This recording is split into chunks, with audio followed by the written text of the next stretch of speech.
So welcome to this Aspire session. My name is Helen. I'm Helen Whitaker. I'm one of the healthcare librarians and also support some of the science areas. My colleague Vicky, and my colleague Richard also within the sciences. So you've got representation from all. I hear you said that you both had some exposure, as it were, to Aspire before. Yeah.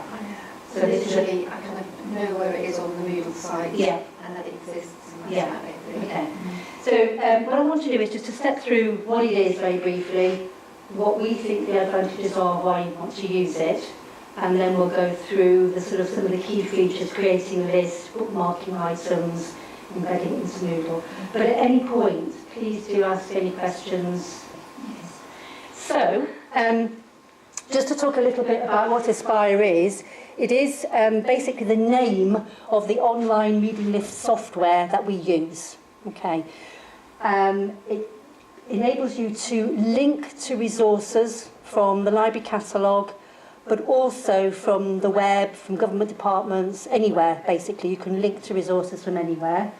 It's integrated to Moodle, so it's both standalone reading lists, but it can also be integrated into Moodle as well. And it sort of was designed for academic staff to use to create and maintain their own lists as well. So a little bit more on that. I've touched on this. So basically, you can link to any type of resource. So anything that you think your students may want to look at, whether it's a book, a research paper, a YouTube video, you can link to all sorts of different types of resources. Okay. And they are instantly updatable, so it's in real time if you like. If you want a student to be able to look at something next week, you can add that to it, publish it, and it becomes live instantly. And the same with taking something away as well. If it's a print item, it will provide real-time details about the print item, like a book, whether it's out on loan or not, or in stock. If it's an e-resource, electronic book or electronic article, it will link directly to that for the student to open up and use directly. It also means that reading list resources are brought together in one place. I know at the moment, certainly our experience is that we see reading lists dotted about a little bit, and that can be confusing for the students as well. There can be something on PIP, on Moodle guides, on a reading list. From our point of view, and certainly our feedback from students, it can be helpful just to have all those resources available in one place. You can embed it into your Moodle, which we'll touch on again briefly later. It can be embedded into different sections within your Moodle site as well. Just some other things that as you're perhaps just doing your own bits of research, or you come across something that you think would be really useful for your students to read or have access to on a particular week, or just generally, you can bookmark that item, as in put it into your Aspire list at any time, okay, and publish that at any time. So it's very much an ongoing resource there. You can also manage and organise your lists. As I mentioned very briefly, you can have one long reading list, you can have different sections. So the way that you organise your list it's entirely up to you. You can have week by week sections. You can embed it into Moodle in different ways. You can annotate the list as well in terms of saying to a student why they might want to read this, why it could be useful for them. And you can therefore align with activities or assessments, say, please read this by next week, because you're going to have to do your annotated bibliography or whatever it might be. So you can annotate and align with activities as well. And as I mentioned, there's a direct link between Aspire and Moodle. So Aspire, as I mentioned, is the name of the software that creates the online reading list. From a user's point of view, they will just see a live link to reading list for a particular module. So Aspire is more just the behind-the-scenes software. From the user point of view, it's just called a reading list. Okay. And there's a direct link, as I say, between Aspire and Moodle, as well as it sitting alone on our web pages as well. You can also, and there's a few lecturers who are starting to do this, just get look at the analytics. In other words, how students are using the reading, and well, if they're using the reading or not, and how many times the resource has been clicked on. It just gives you an idea of, if you've added something to a reading that you really are expecting students to use, this is one way of just sort of keeping an eye on what students are having a look at and whether they're using things as well. So that I will, again, very briefly show you that. So, just a brief overview there of what it is, what we're talking about. What we want to do in today's session then is having a look at creating a list, adding items to a list, how to organise and publish your list, integrating it with Moodle, and as I say, just a very brief look at the analytics. So all the key things that you might want to do with a reading list, we're just going to cover those. If there's any questions at all, as I said, during the session, please do shout up. If there's something that you've come across that you're not sure about and something that isn't clear, please do shout up. And as I mentioned as well, and I'll just give one to yourself, there are lots of, in terms of further help and training, we're very happy after today's session if you would like more in-depth training on a particular list that you're looking at, either one-to-one or as a group. And lots of these resources are on Institutional Repository Radar as well.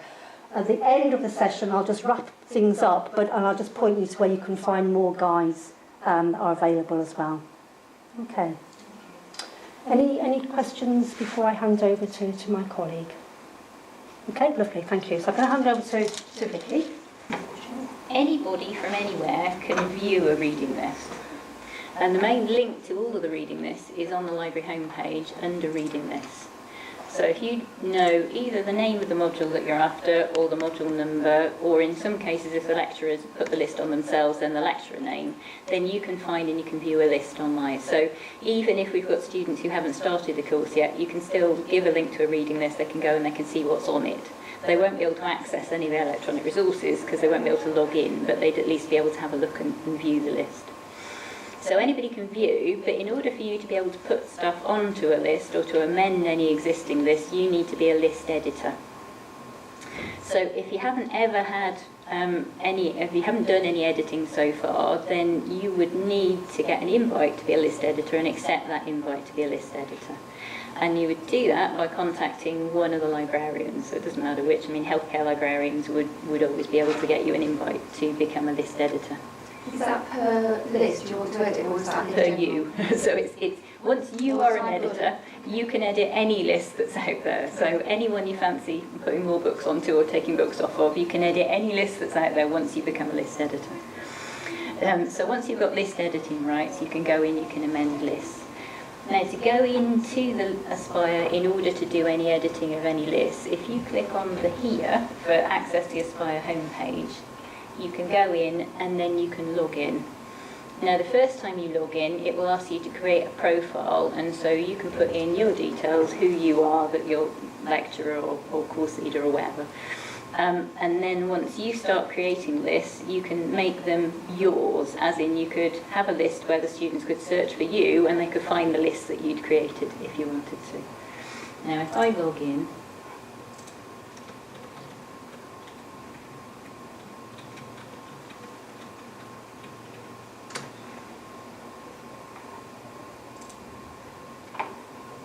we will get other options once we're in. So for most of the lists, for most of the modules that exist, unless you've got a new module, it will be an existing list. There'll be one that we've been sent in the library.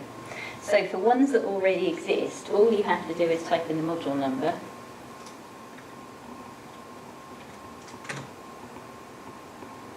And you'll get this screen up. Now you get the option to go for lists, or you get the option to go for modules, and it's actually the list that you want to click on to get the list come up on the screen.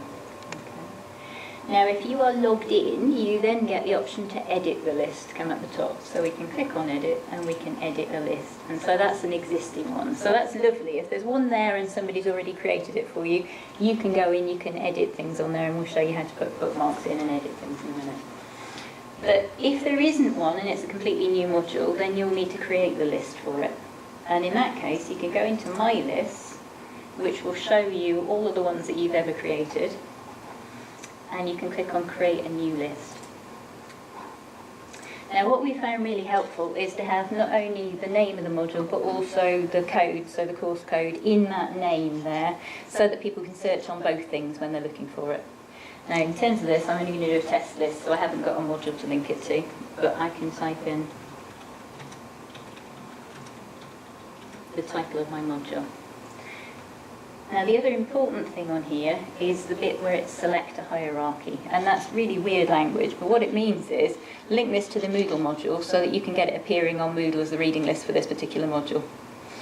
So when you click select hierarchy, you get the option to then start typing in a module number, so whatever it is you want to link it to, and you can add that, and that does the linking so that then it will be linked to that module on Moodle.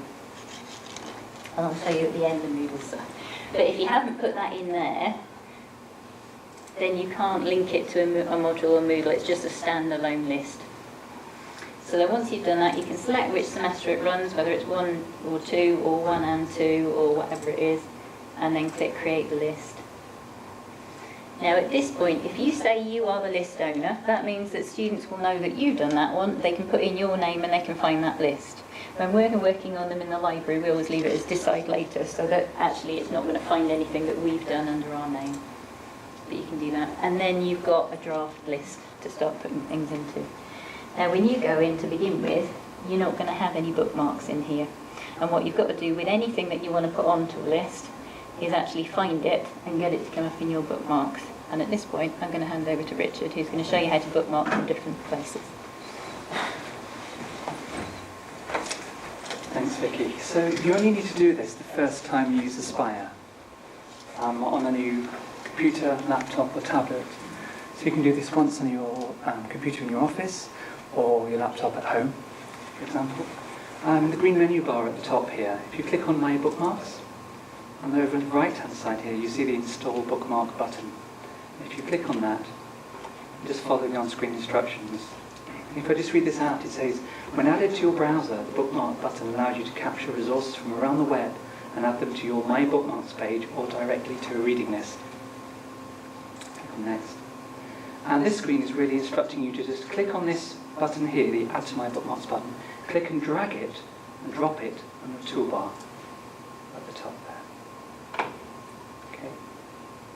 Just try that again. Okay. There we go. And then click on Next. And then click on Close. You're now ready to go away and start bookmarking items, resources, and creating and updating lists. You can bookmark any web page, really. So it could be a book from the library catalogue, it could be a journal, it could be a web page, or it could be a YouTube video, any resource. Right.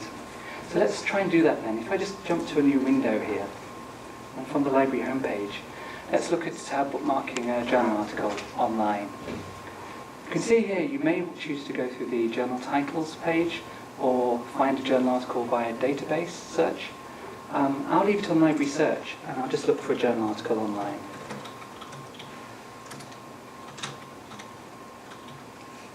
So I don't have a specific article, so I'll look for a topic, chocolate and health. And it searches the catalogue here, and I'm going to limit my results to just show articles. And if you scroll down, you can see this is a page with multiple articles. Now for the best results, click through to a page where only that article details are actually shown on the page. Okay, so if I just click through to that. It may ask you to log in at this point, but Helen logged in earlier on, so we should be seamlessly through to it. I'll just agree to that. It's the first time it's picking me up here. So here we are. This is our article that we'd like to bookmark. I won't click through to the full text PDF because PDFs don't bookmark too well. Okay, so I'll bookmark this page. Before I click on the Add to My Bookmarks, though, it is actually best practice. Just copy the URL from the internet address. Okay, just before you do that. And now if I click Add to My Bookmarks, the bookmarking screen appears, and it has two tabs at the top here, Article and Journal tab. And if you just scroll down here, notice it's brought across the bibliographic details. Just check to make sure that information is right, okay, and you're happy with it. And you can see it's brought across the web address. If, for example, you wanted to add another field to these categories here, or to add a web address if it didn't have one, you could do so here in this Add Field section. Click on the drop-down arrow there, and you could scroll down, for example, select web address and add, and it'll add another field here for you. And if I did copy that web address in, I could paste it in there. But because the web address is already there, I'll just remove that. Okay. All I need to do then is click on this online resource button, because it's an online resource we're linking to. And if I click on that button, a dialog box appears, and it'll ask you where you'd like the online resource link to go to. We recommend that you select web address here, because open URLs, those links, don't always work, especially if you're off campus. I click on OK, and then create. If I click create and add to list, by the way, that's if I was working on a specific list, currently working on it, but I'll just click on create for now. So that's now been bookmarked, that page, and I'll just close that, and I'll show you the bookmarks that we've created a little bit later on. What I want to do is jump back to the library homepage and then show an example of how to bookmark maybe an e-book and a printed book that you'd asked. So if I select books and ebooks, I could type in a book. So I'm familiar with the book by the author Bouchard, called Physical Activity and Obesity or Health. I'll just do a quick search. And we have our screen of results just about to appear. Okay? So if this is the book that we're interested in the top one, click on the book title, and then click on Add to My Bookmark. The bookmarking screen appears, as before. We scroll down, and once we're happy with the information it's brought across, the online resource button is checked, which is good, so all I need to do is click on Create. And now we've bookmarked that item too. Okay, just close that up to tidy it up. An example of a print book then. Essentials of Human Nutrition. So if I just do a quick search for a book by a man called Essentials of Human Nutrition. Again, once I've found the book, I click on its title.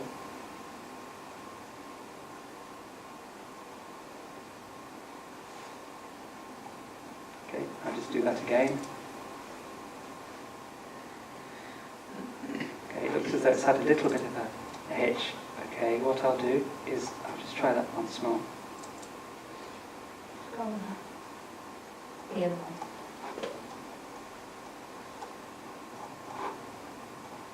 Whoops, it looks as though That's it. If you scroll up on the other one, it is that book. Is there? it's there. Okay. Yeah. I'll click on Add to My Bookmark here. The bookmarking screen appears. We're happy with the information. I can click Create. Before I do that, I'd just like to point out there is a notes field just at the bottom here as well.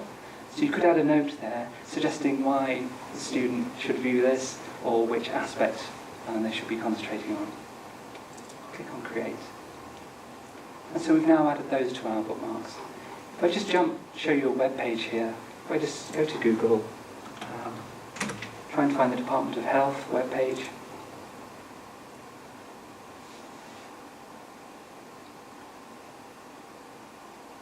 You can see how easy it is to find the results you're looking for and then select Add to My Bookmark. The bookmarking screen appears. Now, many websites create bookmarks with very little information. So you may wish to add some information here yourself. So add an author or a date or any other information there, as well as notes suggesting that the part of the website they should focus on, or the YouTube video view from 15 minutes to the end of the video, etc. This can be confusing to students sometimes because they're not sure where the page is from. So it's worth adding a little extra information there if you need to. Okay.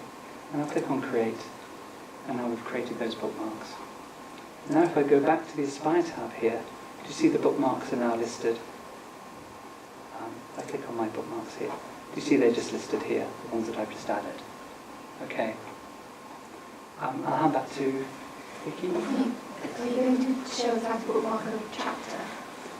Yes, there is one thing you could do just here. So if we were to go back, that's the journal article. If I just close that, go back to the book here. We find the book that we're looking for, click on the title, and at this point we bookmark as we did before. But just here you have the add field. If you select part of book or journal at this point, and then just add it. And you see here, you could have a resource type here. You could say chapter within a book, and then give the title of the chapter of the book just there. And if you wanted to add page numbers, of course you could click here and add the page range there as well, and add that. You see it's added. So will that take them to the chapter, or will that just tell them which chapter I want them to read? That will tell them which chapter you want to read. Okay. But of course, if you didn't want to do all of this, you could simply, in the notes field, just bookmark the book as normal, and then just put in the notes field, please read chapter 15, pages 15 to 20, and that will save you doing what I've just showed you to do. I'm trying to give you the belt and braces approach. In an e-book, can you not link directly to a chapter? It doesn't work very well, so even for an e-book, you would just need to add the note to go to the particular chapter. Because we experimented with doing it in different ways and trying to just pinpoint the exact chapter because of all the sort of coding and stuff behind the scenes. We come up with error messages and things. So the best way around that is just, yes, link direct to the e-book, and then just as you should say in the notes field, just say read chapter 2 or page numbers or whatever. And if I'm jumping ahead, just tell me, but are you going to show us what the student sees when they click on that? Okay, good. Yes, yeah, you can do so indeed, yeah. The main thing to remember is just to bookmark so that we can recognise what it is, because when you've done the list, all of the lists will come through to us to check. So don't worry too much about what it does and how it looks, just drop it through to us and then we sort it all out for you, so that all of that stuff is there before the students look at it. So I wouldn't worry too much about chapters and things, but we can sort those out as long as you put them in a notes field. And if we go back into the list,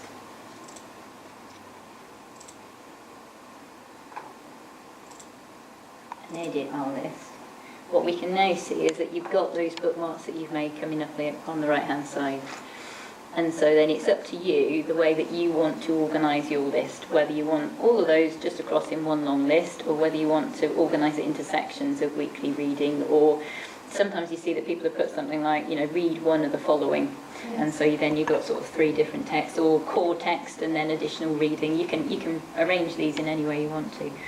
And it's adding a new section which gives that little bit of kind of commentary as to what this actually is. So we can drag a section across, stick it in here, and then if we said core text, then we could bring one of these across and say, well, that's the core text, that's the book, and that's going to go in that book. So if you were editing an existing list and there was already stuff in it, then to get rid of stuff that you don't want in it, just click on the remove button. If you remove the whole of the section, you'll take out all of the books that are within that section as well. So it's not just taking out the name of the section, it's actually removing all of those books too. So if there are books in there that you still want, make sure you move those out of that section before you delete the section. And you can move anything around within the list by just clicking on the handle at the side of it and pulling it out and dropping it down, so that's now out of the box. So if we then remove that section, it would only remove the section note and it wouldn't actually remove the thing that we put into it. Okay. So I can bring any of these ones across and put them in any order I want. What you're doing is looking for that dotted line to come up, and wherever the dotted line is, if you then let go, it will drop that book in wherever the dotted line is. Okay. So we could then arrange within there, we could put in a new section, and we could say week 1, and we could move these things in according to where we want them. So it really is how you want the students to use the list, whether you want them to choose from a long list of books or whether you want them to read a certain thing at a certain time. And when we look at the options that you've got on each of the books, then you have one for setting the importance. So we could say, well, this book is an essential book, you've got to read that one, or we could have 3 different ones that were recommended reading. Change the importance of those that they were just recommended or optional. So you've got that optional on any of the stuff that you put into it. You've also got the edit notes and importance bit, and if you click on there, that's where you could go in at this stage and you could say read chapter 3, or you could say read pages 22 to 24. And if you put it in the bit for the student, that's the bit that they will see on the list. Whereas if you leave a note in for the library, then we'll see that when it comes through. So, you know, this is going to be my main reading. Please make sure that we've got this available as an ebook if it's available, and a print book. Or, you know, we're going to need everyone reading this in week 5 or something like that. And that will only come through to us, and it won't actually go through to the student. So you can play around with those as much as you want to.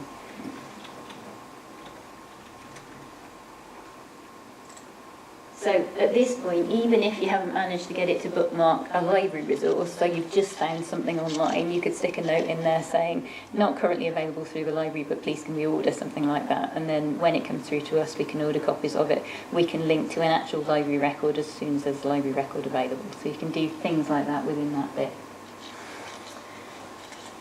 So all of the time you're working on a list, if you don't want it to be live so that the students can't see it, you can just click on Save Draft. So I could be working on this morning, I could go off for lunch and I could just save the draft, and then I could come back to it this afternoon and I could do a bit more work on it, save the draft again. That isn't sending it through to the library, it's not making it available for the students to see. That's still all behind the scenes, and just you can see it and you're working on it. Okay. So we go in and edit again. Your other option is to publish the list. And if you then publish the list, then that's when it makes it publicly available and anybody can see it. And it will get sent through to us in the library so that we can then have a look at it, tidy up any links and things that you couldn't find the links for, and make sure that any of the links on here are working, that kind of thing, when we go through. Does it mean you can only see it after publishing? In the library, we get a link which tells us that it has been published. Please can we review it and then change the things on. So there's no review option before you actually publish? Oh no, there is for you as a list creator. Yeah, but not for you For as... the general public. Nobody else will be able to see it apart from you. When you're creating the list, Yeah. and you're adding to it, and then going for lunch, coming back, or the next week you come back and But we can't get you to check it before. Yeah. Well, we can see the draft, Oh, so you could that's- ask and that we was could have my a look at question. it. But what we won't get is a review through, so it won't Yeah. tell us to look at it. We won't know it's out there unless you said, hang on a sec, I've got a draft list for this, please could you have a look at it. Yeah. So the only time then we get notified that it's there so that we know we've got to go and check it is when you click publish. Yeah. Yeah. So the university has already paid for the sources, what we can sort, research, search, we can find from the links. So For example, the articles or the books, the e-books we can search, and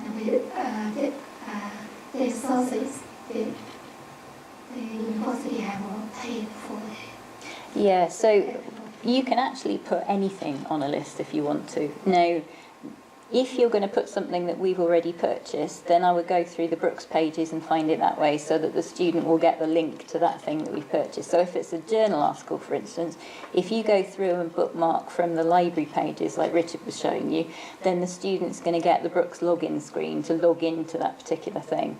If you went and found something that's available online, or that you had a subscription to, personal subscription, or through another institution or something, you could still bookmark it, but the student wouldn't get a link which allowed them to access it. Okay.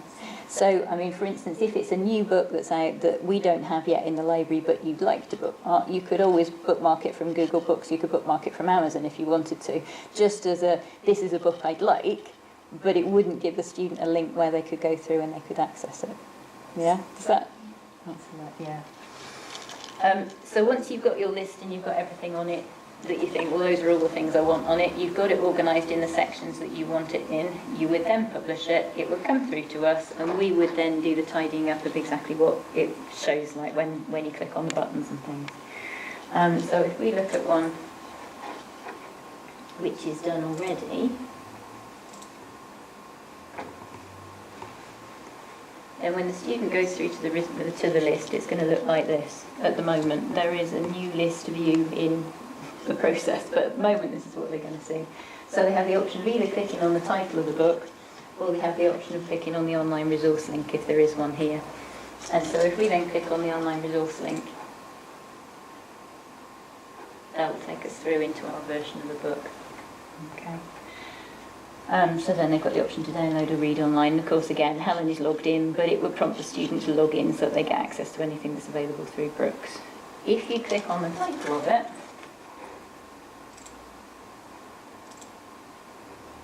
then you would come through to this screen, which either gives you the option of accessing the ebook if it's an ebook version, or it will give you library availability over here, so you can see where they are in which library and whereabouts in the library and which ones are available.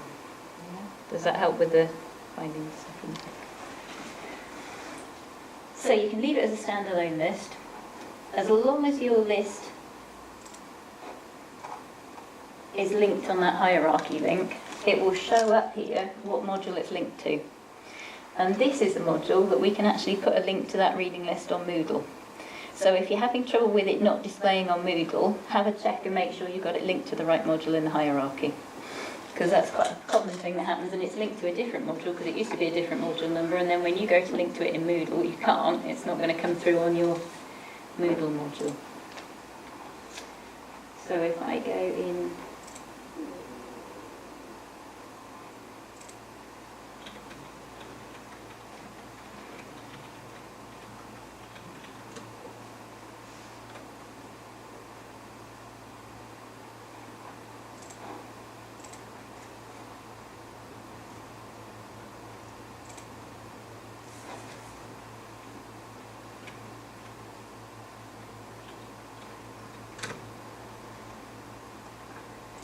Okay. So this isn't a live module, so I'm not going to do anything that the student can see or not see in here. But at the moment, we haven't got a link to the reading list in this Moodle module. And because things don't all roll over now, and you've got to say what you want to roll over, often we're getting things where the reading list was on last time's and has dropped off this time. But what we can do is turn editing on.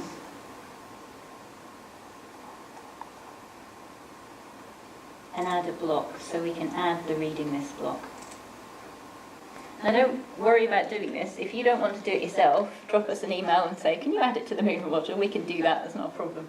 So it comes up with the reading list block, but of course it will stick it down at the bottom on that side. So if we don't want it down there, we'll move it. And most of them have got the reading list at the top on this side. So then it's got a link straight through to it. And as long as you've got that link to the hierarchy, this is going to pick up the right list. It will show you how many items were on it when it was last updated, and it will give you the link to it there. So you've got the option of just having the whole list linked to. But what you might want to do is put certain resources on certain weeks. And rather than you having to find out what the direct URL is for the ebook or whatever, you can go in and you can just put a link through to that item on the reading list so that people can look at that particular one. So I'm just going to stick one there. It's the add an activity or resource that you want to do in Moodle. And then scroll down, and what you want to add in is Aspire resource list. And if we do that, it will give us the option to say week 1 reading, whatever we want to do. But then it gives us a list of the things that are on that list, and what you can do is select from there which of the books you want to appear in that particular place on Moodle. So you can see if you've organised your reading list in a week-by-week basis, all you've got to do is come along here. Oh, there's a section that's week 1. I'll pick the section that's week 1, add everything in for the week 1 reading. So you can go through and you can select single items, or you could select a block, you could select a section and put in there, and then that will display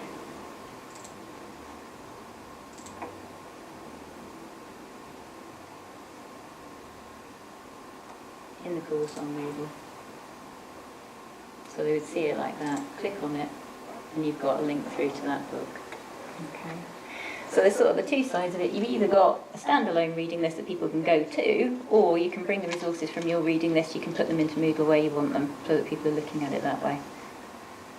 Yeah, you should make sure that it's in week 1, actually. Yeah. Okay. Yeah.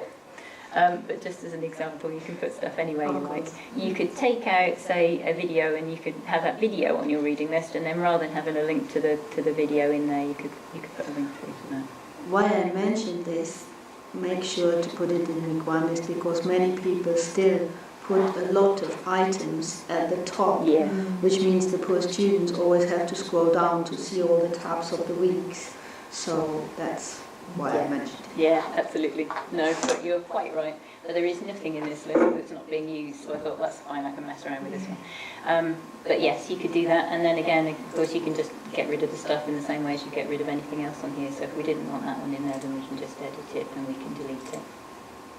And we continue to use this resource after we leave the university. Can you continue to use Aspire? Your Aspire account will be linked to your Brooks email account and to your Brooks staff number. So if you're outside of the university, then no, you wouldn't be able to use it when you hadn't got your staff number any longer. It is purely for staff to be putting up resources so that students can have a look at them, really. There are different ways of collecting things together so that you'll be able to use them throughout your career. Yeah. But in terms of Aspire, it is just looking at reading lists for students. Okay, I'm over to Helen now. Okay, so I'll sort of draw things together in a minute, but just the last thing I want to talk about in terms of the lists. We've looked at adding bookmarking things, organising things as well. Just one thing that you might be interested in, which I mentioned at the very beginning, is that there are some analytics that do come with the reading list, that you can just see how many times somebody's gone into a particular list and or how many times a resource has been clicked on. So if I just get an example of a list, I'm just going to go back to the library homepage, and also just as a reminder, as Vicky was showing you earlier, there is that reading list tab on the library homepage. So as well as linking to Moodle, you can still have a look at the standalone lists as well. I'm just searching for a particular list.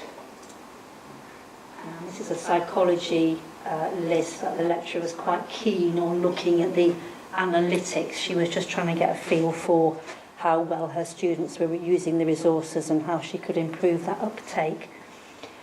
You do need to be logged in. Okay, so for any reason, I'm logged in, actually Vicky's logged in, but we are logged into the reading list to be able to see what they call the dashboard. So this is sort of behind the scenes stuff going on. So if you weren't logged in, you would just click on the login option there, and that's when you see this dashboard. Okay, so we click on that. So this is over and above any statistics, analytics that come with Moodle. This is just specifically to do with the reading list. We click on where it says dashboard. This is just a little tutorial that says how it works. I'm going to say no thanks to that, so I don't want to show that. And then can you see at the top there, it gives you an overview of page views. That just means how many times has this whole list been viewed. And then the total clicks is where somebody has actually gone into a resource to have a look at it. Either to check out if it was a print book, for example, where the print book was located, or if it was an e-book, to click through to the e-book. Now, also for individual resources, it also lists them individually, and it gives you an idea of, I think it's in clicking order, as it were. So you've got most clicked at the top, this was a key text, and so on and so forth. So it's just if you were interested. I know some of the lecturers are interested in trying to sort of streamline their lists and just get them more sort of to be interactive for the students, so this can be quite useful. A little bit of warning really, like any statistics, they're only partially useful. Okay, this doesn't. Do you remember when we were showing you when you go into a list and there's two different options to click through to an online resource? You can click on the online resource option or go into the title and click on the online resource. What this doesn't do is pull up all the times that an online resource has been clicked on, unfortunately. So again, it's sort of partially useful. It doesn't tell the whole story. But just if you're interested in just getting an idea of how the texts have been used or how a particular website has been used or whatever, it's the dashboard part when you logged in. Okay. So, that's a bit of a whistle-stop tour of Aspire. I'll recap in a second what we've been looking at, but just I did mention about giving you a handout here. I've just picked out some of the things. So getting started, which includes setting up that bookmarking tool so you can bookmark things that Richard showed you, creating a new list, adding books and ebooks, adding journal articles, embedding your weekly readings, and linking through to Aspire. So just some of the key things that you might find useful there, you've got there. In terms of where these guides, also you can get access to more guides as well. These I downloaded from Radar, the university's institutional repository, as you know. You can get access to Radar from lots of different links, but if you're coming via the library homepage, just scroll down the library homepage, keep scrolling, and Radar's at the bottom there. You just click on that, and if you just type in Aspire into the search box, the very top one that comes up, Guidelines for Academic Staff, and click on the little search button, and then click on the link again. This links through to all the different, they're just either a single page or a couple of pages, so they're not sort of too wordy, and they've got screenshots, all the different things, including chapters from books that we were talking about, and lots of different things. So in addition to those guides, these guides are on there as well. Okay. So in today's session then, we've looked at bookmarking, how to go about bookmarking. In terms of bookmarking, just to say as well, if I can just go into this edit list, anything that you bookmark will just remain unless you take it out in your bookmarks. So if you bookmark something today, which you know you want to add to a reading list, say next semester, it's fine. It'll just remain in your add to my bookmarks. That's why you can bookmark things at any time that you think can be useful, that you might want to. You can just click on find something. So this bookmarks list is just a long list of all the bookmarks you've ever had. So that's under the bookmarks thing there. So we've looked at creating a list. We've looked at getting that bookmarking little tool there, how to get that onto whichever PC or tablet you're using to enable you to do this bookmarking. We've looked at linking through to Moodle sites, and also looking at bookmarking different types of resources there, and embedding into weekly readings. So a sort of brief overview of all the key things that you can do with Aspire. Are there any particular questions, in addition to what you've already asked obviously, but any particular questions that you've thought of since that you'd find useful to have an answer to or try? One question is, we have non-PIP modules as well. Yeah. Can we link directly a reading list to a non-PIP module as well, just by putting in the name of the module in Moodle? That's the other thing I wanted to mention, that sometimes you try and, we've had quite a few new modules, and healthcare does have quite a few modules, or change of names and change of U numbers, P numbers and so forth. So sometimes you might try to link to something and it just doesn't seem to exist on the hierarchy. Same with PIP things, you can't find it to link through. Just drop us an email, because we can have a look behind the scenes and add something into the hierarchy. Hierarchy is just a list of all the courses and modules, including non-PIP stuff, that are within the university.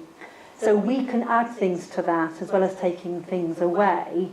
So if you do have an issue with trying to link to something that you can't find when you're trying to link, do drop us an email, because we can tinker behind the scenes. So yes is the answer, but you might not find it easily sometimes, and we have to go behind the scenes. Excellent. Yeah. And yeah. I was going to say, one of the things you talked about originally was having multiple reading lists available to students. And, Yeah. and one of the places they'll see a reading list is on PIP page under the syllabus. Yeah.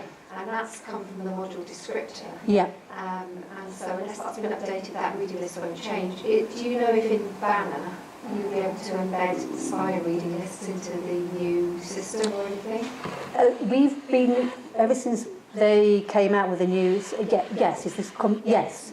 We had conversations with them. I know they were looking, because I had a conversation as well in an ASC meeting about not necessarily having things within PICs, it was just duplicating. Yeah. And also quite often they could be indicative lists and they're not necessarily then very useful. Yeah. So they were looking at trying to really streamline in terms of where the university put lists, irrespective of what you might do with your list within Moodle, but looking at streamlining. So hopefully, yes, we can, and I appreciate there's still going to be different places that these students are going to look. I guess it's just up to you or individual module leader to say, right, this is the key place for you to go to see this list.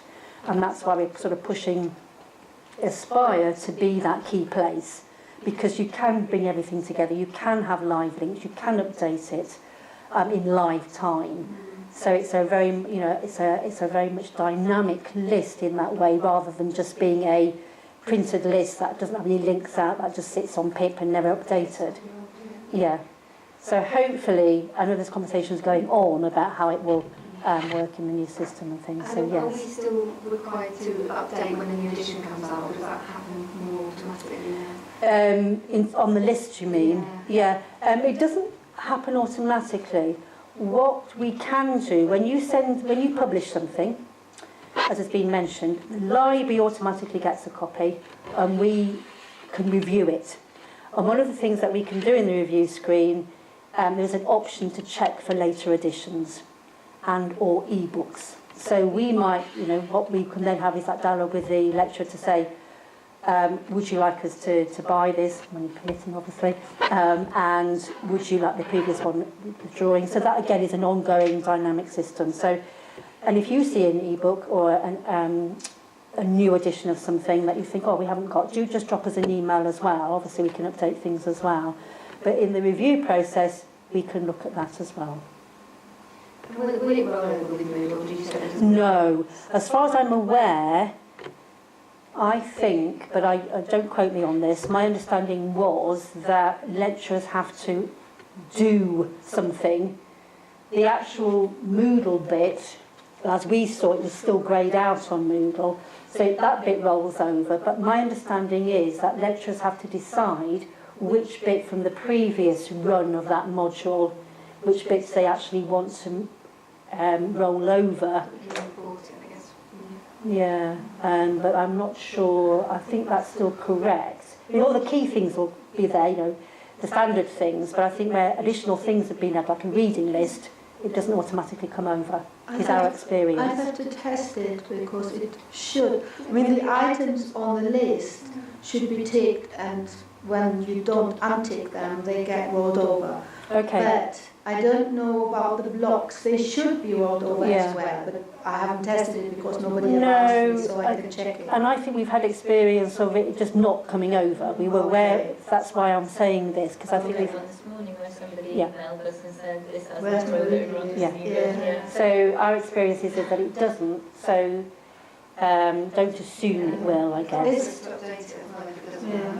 It's possibly something, I mean, we weren't aware of this, but it's possibly something one should check with the central Moodle team if they can include it in the rollover process, because it might be that in the background they just need to tick something. And I thought we'd had that discussions in the past, Yeah. and therefore it was enabled, but our experience is that it just doesn't, it seems to be a bit hit and miss, shall we say. Yeah. So yes, I can certainly check that, but I guess the key thing is don't assume that it will be rolled over. And as you say, you might then want to update it anyway because it's still pulling through a list from a few years ago, and you really do, actually you don't want all those items on or whatever.